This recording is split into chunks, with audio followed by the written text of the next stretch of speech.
Hello, welcome back to Senja.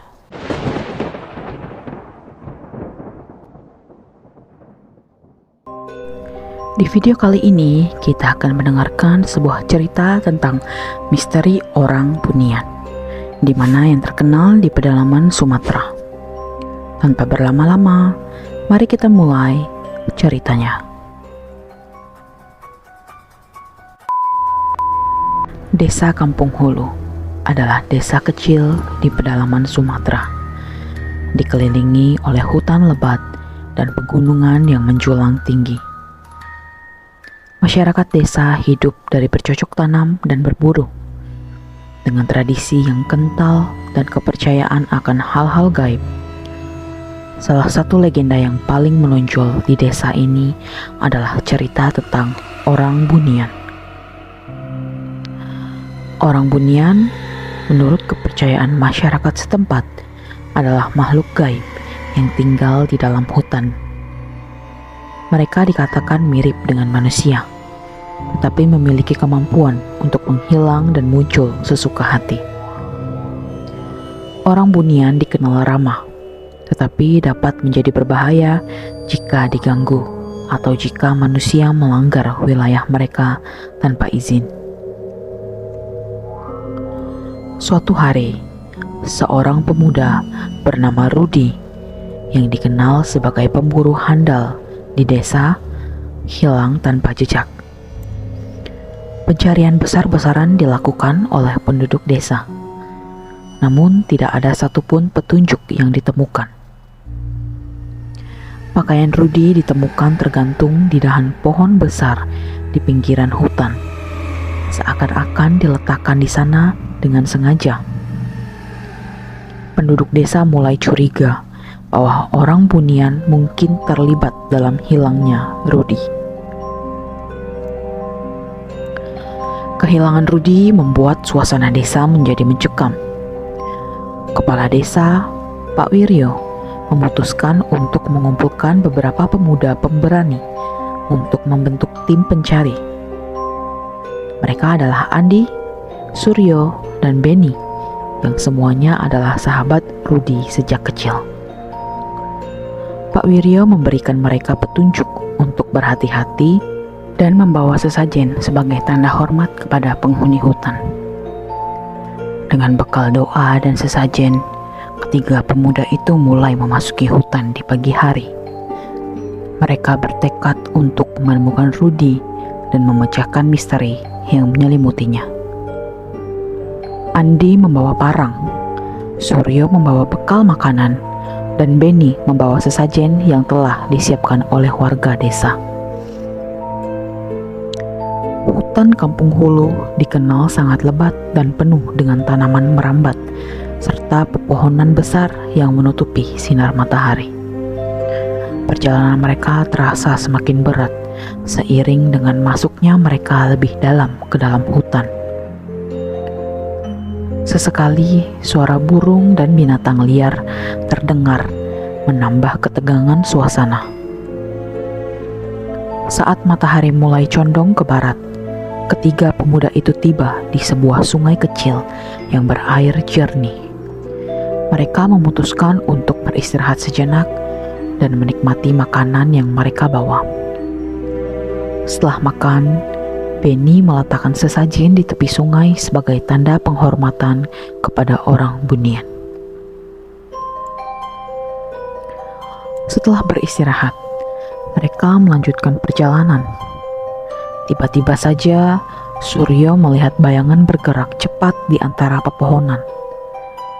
Dia memberitahu Andi dan Beni, tetapi mereka tidak melihat apa-apa. Ketegangan mulai meningkat, dan mereka memutuskan untuk lebih berhati-hati. Langkah mereka semakin pelan, dan mata mereka terus waspada mengamati sekeliling. Menjelang senja, mereka tiba di sebuah lapangan kecil yang dikelilingi oleh pohon-pohon besar. Di tengah lapangan itu terdapat sebuah batu besar yang tertutup lumut.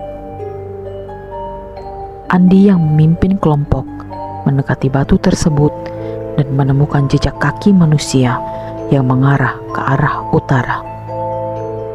Mereka mengikuti jejak tersebut dengan hati-hati, berharap dapat menemukan Rudy. Malam mulai menyelimuti hutan, dan ketiga pemuda itu memutuskan untuk mendirikan kemah dan bermalam di hutan. Saat api unggun mulai menyala, mereka merasa sedikit lebih aman. Namun, rasa tenang itu tidak berlangsung lama. Dari balik pepohonan, terlihat bayangan-bayangan yang bergerak. Andi yakin itu bukan hewan hutan biasa. Mereka mulai merasakan kehadiran sesuatu yang lain, sesuatu yang tidak terlihat oleh mata telanjang. Suryo yang paling sensitif terhadap hal gaib merasa bulu kuduknya merinding. Dia bisa merasakan mata-mata yang mengawasi mereka dari kegelapan. Mereka memutuskan untuk tidak berbicara dan tetap tenang. Api unggun menjadi satu-satunya cahaya yang melindungi mereka dari kegelapan malam.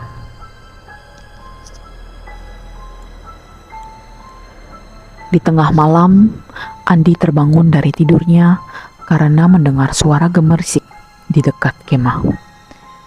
Dia melihat sekeliling dan tidak menemukan apa-apa. Namun, saat dia kembali tidur, dia bermimpi aneh. Di dalam mimpinya, dia melihat seorang wanita berpakaian tradisional yang menyuruhnya untuk pergi ke sebuah gua di balik bukit. Wanita itu mengatakan bahwa di sana mereka akan menemukan apa yang mereka cari. Pada pagi harinya, Andi menceritakan mimpinya kepada Suryo dan Benny. Mereka sepakat untuk mengikuti petunjuk dalam mimpi Andi. Karena mereka tidak memiliki petunjuk lain yang lebih baik, mereka pun mulai berjalan menuju bukit yang disebutkan dalam mimpi. Setelah perjalanan yang melelahkan, mereka akhirnya menemukan gua yang dimaksud. Gua itu tersembunyi di balik semak-semak tebal dan hampir tidak terlihat jika tidak diperhatikan dengan seksama. Ketiganya masuk ke dalam gua dengan hati-hati. Di dalam gua, suasananya sangat dingin dan lembab. Mereka menemukan banyak lukisan dan ukiran di dinding gua yang menggambarkan kehidupan orang Bunia. Semakin dalam mereka masuk ke dalam gua, semakin terasa aura mistis yang menyelimuti mereka. Mereka menemukan sebuah ruangan besar di dalam gua dengan sebuah altar di tengahnya. Di atas altar tersebut terdapat benda-benda yang tidak mereka kenal. Namun yang paling mengejutkan, mereka menemukan Rudy yang terbaring lemah di sudut ruangan. Rudy terlihat sangat lemah dan ketakutan. Andi, Suryo, dan Benny segera membawanya keluar dari dalam gua dan memberinya makanan serta air. Setelah mendapatkan kekuatan, Rudy menceritakan pengalamannya. Dia mengatakan bahwa dia diculik oleh orang Bunian dan dibawa ke dalam gua ini. Mereka merawatnya, tetapi juga memperingatkannya untuk tidak mengganggu wilayah mereka lagi. Rudy menjelaskan bahwa orang Bunian sebenarnya tidak berniat jahat. Mereka hanya ingin menjaga wilayah mereka dari gangguan manusia. Mereka memberikan tanda-tanda jika manusia mendekati wilayah mereka, tetapi seringkali manusia tidak menyadarinya atau mengabaikannya.